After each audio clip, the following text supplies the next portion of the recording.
a whole lot of fun for everybody. Today, I don't know, a couple months ago, 3 months ago, we did that poll with you and said, what is it that you want to know? What is it you want to learn more about? And the number one thing that came up is Mediterranean diet. And so that's what we're going to talk about today. But the other kind of little change is that normally this half hour is a little bit of a back and forth with me and the guest. And today we're going to do things a little differently, listening to your comments about what it is you are looking for and how you want to learn. So what we're going to do today is we have a wonderful guest who is oh so knowledgeable and is going to teach us everything about the Mediterranean diet in 20 minutes. No pressure, Anna. And then afterwards, we're going to do some Q&A. So she's going to actually go through a PowerPoint presentation, which she's spent a lot of time putting together, and I'm super grateful for that. So let me introduce our guest. And for everybody who's joining us, we are super happy to have you here. Thank you for taking time out of your day today. So Anna Tresserra is a postdoctoral researcher at the University of Barcelona, and she's going to talk a little bit later about the University of Barcelona and why it's so pivotal in this understanding of the Mediterranean diet. But she is a tenure lecturer at the University of Barcelona's Department of Nutrition, Food Science, and Gastronomy. So she is overly qualified for this. She has a master's degree in analytical chemistry and two bachelor's degrees in chemistry and food science. Anna's research focuses on the effects, the effects of polyphenols on health through clinical and epidemiological studies. She has participated in 20 competitive projects and has published, this is really impressive, 51 articles in index journals. And she has 2,134 citations. What that means, by the way, in the world of academia is that Anna's a rock star. Okay, she has also conducted research in the Human Nutrition Unit of the Facility of Medicine and Health Services at Rovira i Virgili University in Reus, Spain, and has done international stays at Harvard School of Public Health and Queen's University. Whew. Anna, you are impressive. Thank you. So, welcome, Anna. And for everybody who's joined us here, really quick, she's going to have a poll momentarily, which we really need you to do. It's very cool. And so be sure to have your cell phones ready, because she's going to show you a QR code. And just to keep things moving, we need you to do that right away. It'll be very, very interesting. So with that, Anna, I know you've spent a lot of time getting ready for today. A million thank yous. And I think we can go ahead and start sharing a screen. Okay. And let's go. This is going to be so exciting. I can't wait to learn about this, because Mediterranean diet, everyone's talking about it. Thank you for your nice presentation, by the way. My pleasure. It's great to have you. Well, so let's start. Well, you already introduced me, so no need to do it again.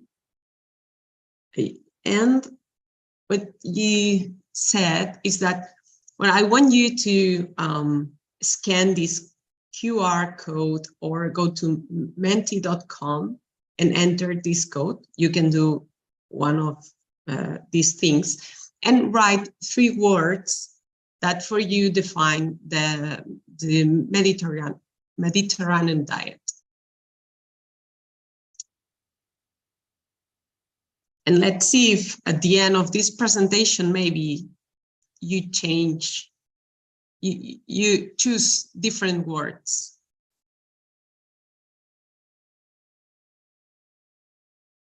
Well, as Chris said, I'm from the University of Barcelona, and this university obviously is held in Barcelona. And I'm not in Barcelona, I'm in a town close to Barcelona, but this is in the Mediterranean coast. So as we live there, we should do all these type of dissemination activities to talk and teach about the Mediterranean diet which has been recognized internationally, but I think we play a key role as universities to spread the word.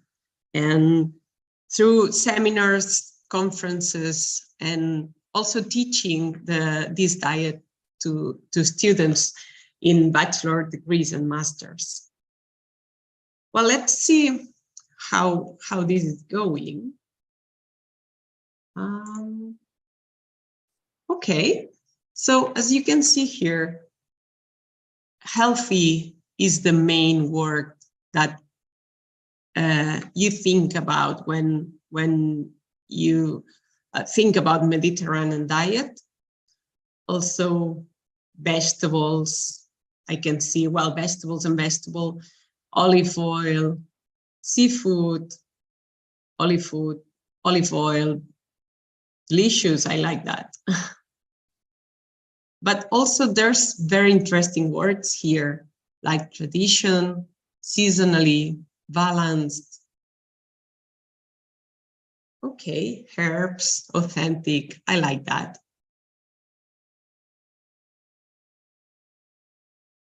Okay, we can come again later on. So, okay. So if you like, I'm gonna start talking about the origin of the Mediterranean diet. Because it's the diet that all countries in the Mediterranean basin share. Phoenicians, Romans, and Greeks enable diverse worlds to establish contact with each other. And well, what we share is that we have a similar climate and food and also culinary techniques.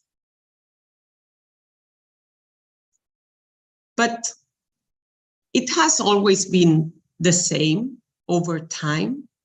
Well, the first civilizations that lived in the Mediterranean basin ate wheat, pulses, nuts, wine.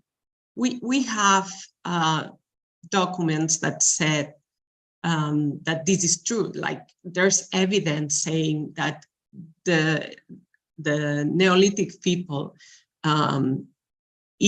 ate all these type of foods.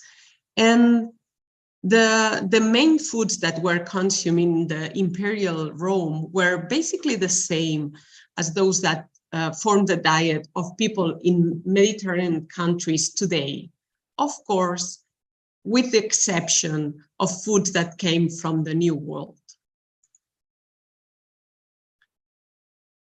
Herbs and spices were a very important part of the diet back in the past, but also today. Sesame, saffron, dill, turmeric, garlic. There's so many. But as I said, this diet has been changing over time. And some foods came from America, such as butter squash, tomatoes or potatoes, chocolate, coffee. There's so many that has been incorporated in our diet and now are part of the most traditional dishes. And the same happened with the other foods from the Muslim conquest, such as eggplant, artichokes, or asparagus.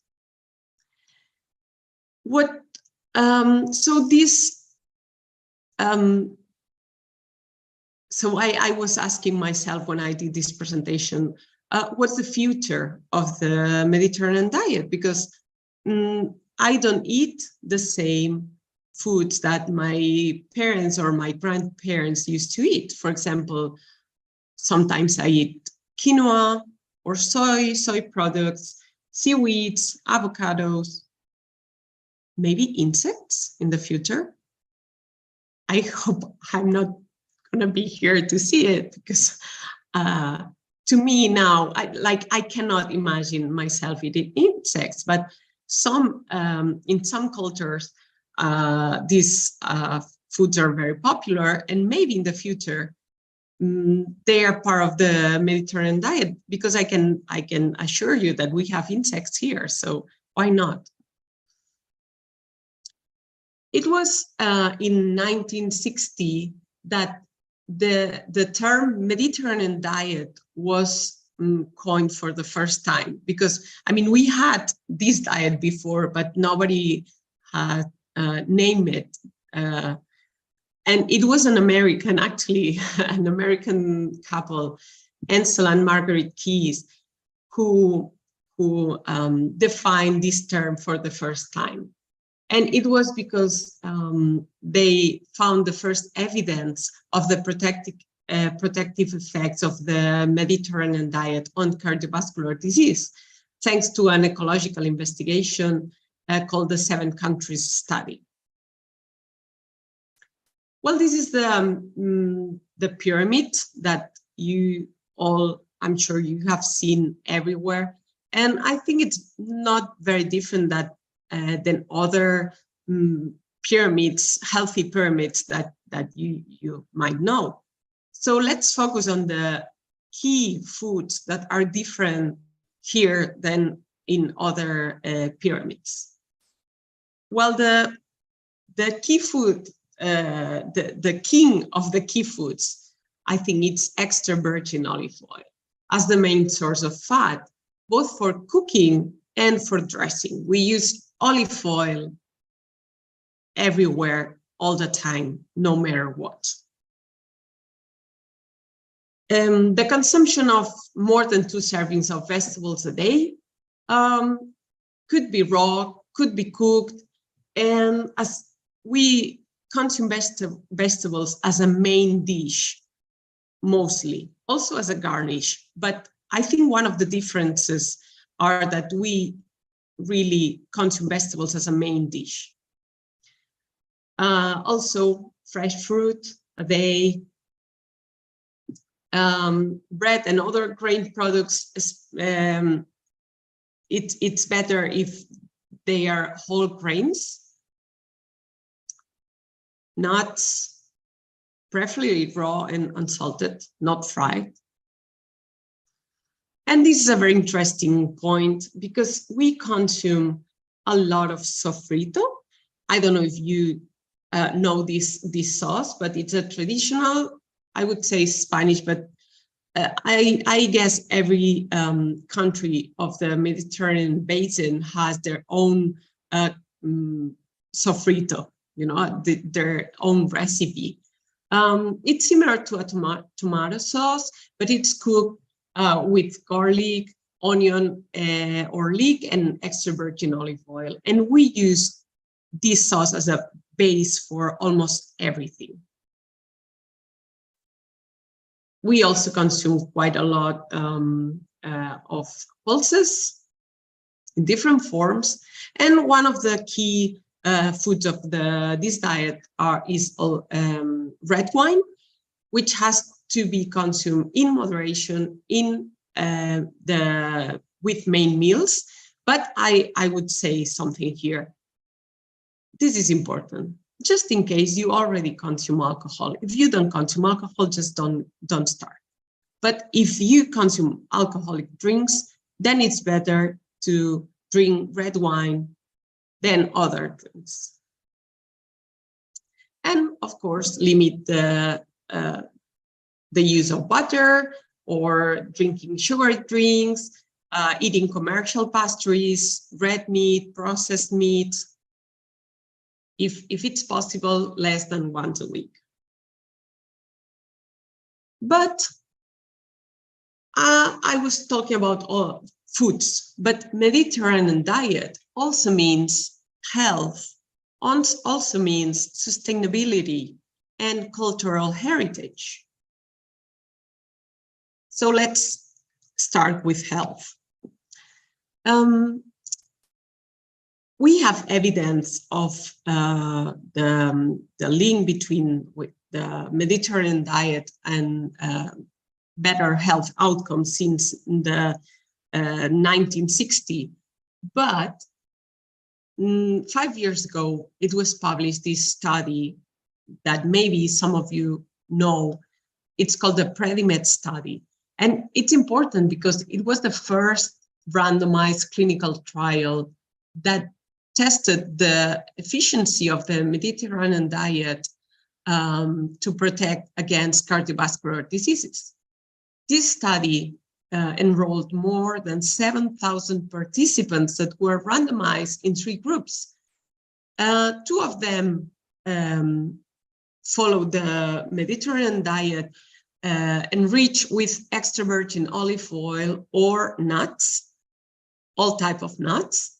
And the 3rd group, which was the control group, followed the the guidelines of the American Heart Association. So let's say the control group also follow a very healthy diet. And what they found was that those who followed the Mediterranean diet had a 30% reduction of cardiovascular diseases compared to the ones who were in the control group. And the difference was so big that they had to stop the trial. A more recent review of reviews, which is called an umbrella review, showed that following the Mediterranean diet lowered the risk of having cardiovascular diseases, coronary heart diseases, type 2 diabetes, cancer, and other cardiovascular outcomes, and also neurodegenerative diseases. And why? Well, this diet has some key nutrients and bioactive compounds that may explain this effect. And I'm not going to talk a lot about that because I only have 15 minutes. So I'm going to skip that. But as you can see here, there's the polyphenols, which are bioactive compounds. And this has been my line of research for many years. So moving through sustainability, I want you to focus on the base of the pyramid, which I think it's different from other pyramids. And let's see what's in here. So, for instance, biodiversity. It's very important because each variety will have different characteristics. Like, for example, here grapes, which means that they grow in different conditions. Their composition might be slightly different. In case there's a plague or a change in climate conditions, some of them might be resistant while others might die. But if you only have one and something happened, then all of them die. You know, that's why it's very important. So preserving genetic diversity ensures the continuing existence of a wide range of crops that may be able to withstand disease. Also, it allows you to have food all over the year because some grapes, for example, might grow at the beginning of summer while others might grow at the end. But, well, bad news are that there's some threats to biodiversity, for example, global warming, pollution, exploitation, climate change, etc. Another important feature of the Mediterranean diet is seasonality. So if now it's time to eat strawberries, just don't eat peaches. You know, I've been living in America and the UK, and this really surprised me that I could find oranges in summer, or, I mean, everything all year. And this is really weird. Why? Because there's some benefits of eating what you are supposed to eat every season. The food tastes better. they're cheaper, which can be really important now. They have the best nutritional value. They contaminate less, and they are aligned with body's natural needs. To me, Mediterranean diet means tradition, means buying local, it's eco-friendly. Markets actually play a key role cultivating and transmitting the values of the Mediterranean diet.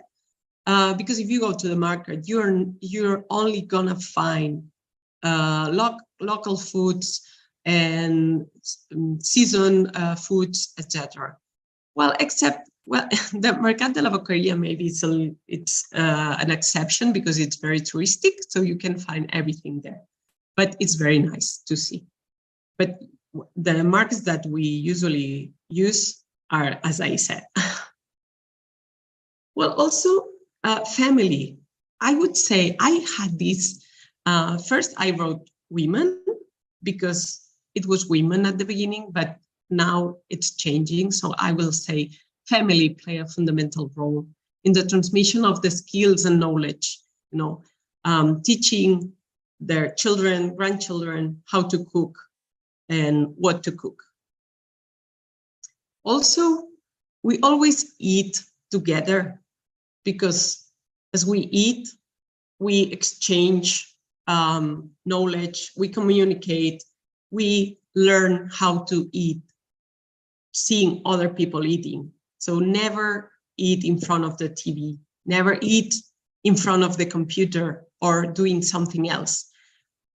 When we eat, we just eat and we stop to eat. We stop doing things just to go and eat. And also, it's important as an educational activity. It's something that surprised me as well when I've been living in other countries. We cannot bring food to the school. The school provides food for our children, and they all eat the same, except, they take allergies and other things into account. But all the kids eat the same, and it's part of their education. Well, as I said, it has not been it hasn't been the same all the time, and there's some room for improvement, let's say. So this pam tumacat is one of the best Catalan dishes. It's just bread with tomatoes, bread, and olive oil, but you can combine it with a salad and some eggs. And if you choose a good bread, it's a very healthy option. Same with the traditional tortilla de patatas. It can have also some vegetables on it, and it's going to be healthier. So why not? Can a pizza be a healthy option? Yes, sure. As a coca de recapta, coca de recapta is like a pizza, but with no cheese and only with vegetables. Sometimes can have fish. Also eating more plant-based diets as the Mediterranean diet is more sustainable because the foods that favor contamination are mainly products of animal origin and cereals. So let's go to use vegetables and fruits instead of animal products. The EAT Lancet Commission proposed this dish structure, which is very similar to the Mediterranean diet. It has a lot of points in common. So as a summary, how can we improve dietary adherence? Eat seasonally, plan your eating, and use traditional cooking techniques. And just to finish, recently, well, not so recently, I think it was 2010, the UNESCO declared the Mediterranean diet as an intangible cultural heritage. 7 countries were considered representative of the Mediterranean diet. Spain is one of them. And I just want to finish with some traditional Catalan typical foods, because it happens everywhere that calendar festivals are linked to foods. So these are some of them.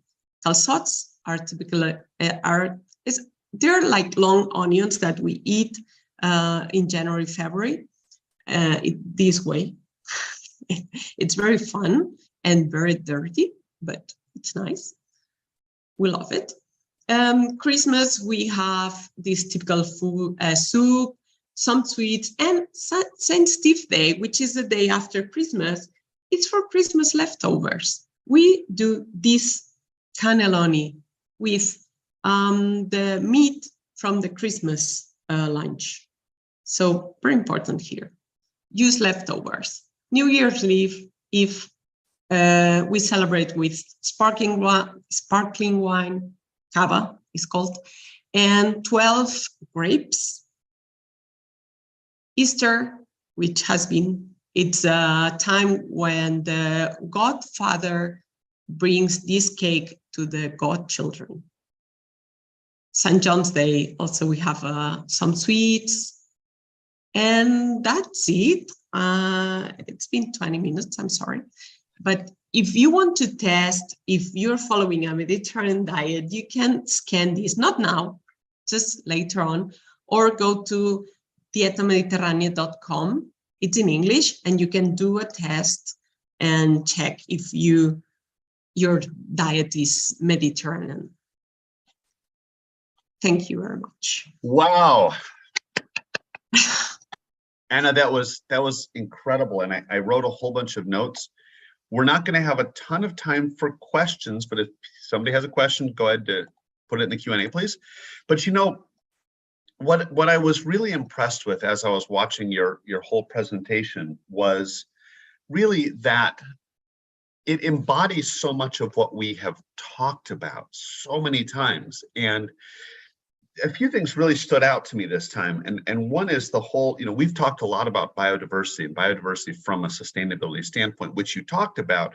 But I also think you linking that to health was very interesting. In other words, that if we're eating, you know, go back to the grape example, the same grape all the time, maybe we're not getting the quality of nutrients that we could get if we were eating 5 different grapes. And the fact that biodiversity is not just important for the planet, it's also good for ourselves from a health standpoint.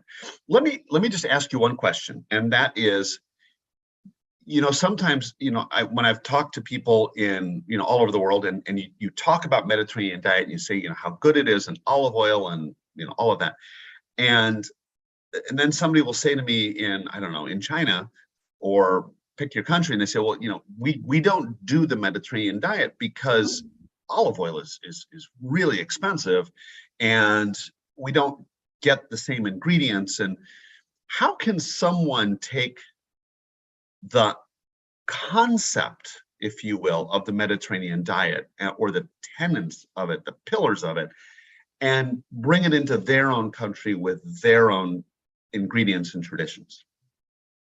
Okay. It's a good question.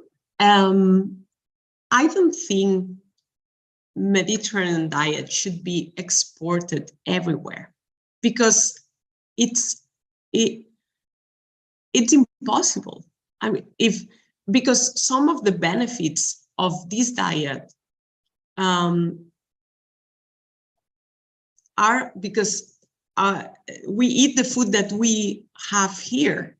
And it's meant to be here because we have the right conditions to have this food. If you start exporting our foods to other countries, they're not going to be as good as if you eat them here. Like kiwis, I'm sure, kiwi fruit. I mean, I eat kiwi fruit from time to time, and I'm sure it's not as good as the kiwis from New Zealand. even though it's a very interesting fruit. It has vitamins, it has polyphenols, it has everything that a fruit can have. But I'm not supposed to eat them because I don't live in New Zealand. So I think what we have to do is to adapt our own diets in each country to have a healthy and balanced diet. And if you don't have olive oil, just try a different oil. I'm sure there's something that can be adapted. And I think the baseline of the pyramid is even most important than all the foods that are on the top. So the seasonality, the cooking techniques, all eating together, teaching your children how to eat and how to cook, sharing all these moments are very important features of the Mediterranean diet, and this can be exported everywhere and used everywhere. That's a great answer. Really fast question here, and then we're going to wrap up. Somebody asks here, so does this just mean fruits and vegetables are good for the health? What about, like chicken and mutton? Chicken and, sorry? And mutton or lamb. Okay. We eat meat, chicken, lamb, and other wheat rabbits. I mean, if you want to eat meat products, because you're not vegetarian, not vegan, it's okay if you eat them from time to time. I would say 2-3 days per week, it's okay, but not very often due to health reasons and also for planetary health. So I think we all should go to a more plant-based diets in general. Very interesting. It's very interesting just listening to you, and again, it aligns with so much of what we have talked about. It's so much of what our curriculum talks about, and it's just really, I think, taking those concepts and putting it into a specific example of the Mediterranean diet. And I think you're right. It's really looking at things like seasonality, biodiversity, looking at eating less meats, more vegetables, more grains, more pulses, all that stuff that we kind of know is great for the planet. And of course, the other side of that is it's good for us. One last thought on my side here, and then we're gonna wrap it up. And that is you spent some time talking sort of about the traditional way of eating, which is a really interesting thing we've never talked about here before, and that is that we are social creatures meant to, eat with other people. That's what humans do. And as I put that into a context, I'm traveling right now, and whenever I'm in a hotel, I see people who are traveling, and they, kind of sit there alone and have dinner. And, as a thought for everybody who's on this webinar, if you're in that hotel world, would it be interesting, and I know some places have done this, where they kind of put a big table out, and it's meant to be a shared table. So in other words, if I'm traveling by myself, I may choose to eat by myself, but I also could join this communal table and meet people I've never met before and actually share social time over dinner. So just something to think about, because I think it is an important part of dining and frankly of health. So with that, Anna, this was amazing, absolutely amazing. Thank you so very much. And it was fantastic. I recommend, if you're in Barcelona, visit the university. It's really beautiful. But I want to give a quick shout out to Ayla, who is hiding behind the World Chefs picture, making everything happen in Paris. To Lynn, who's not on today, but always behind the scenes and making sure that everything runs smoothly at Feed the Planet. So with that, I'm going to wish everyone a wonderful day. We will see you here next month. So stay tuned for what we're going to do. And Anna, once again, thank you for all the time and energy you put into this. It's really great. You're welcome. Have a great day, everybody. Thanks. Bye-bye.